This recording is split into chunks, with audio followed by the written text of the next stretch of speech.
I've just answered my own question. Turbo's got play in it big time. It's a bit hot at the moment.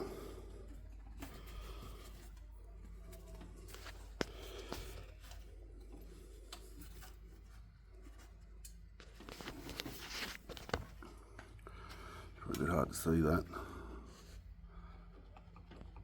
Look at it. Brand new turbo and it's fucked. It probably explains why I got oil coming out the back of it.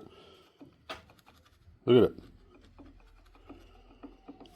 Not even doing that hard.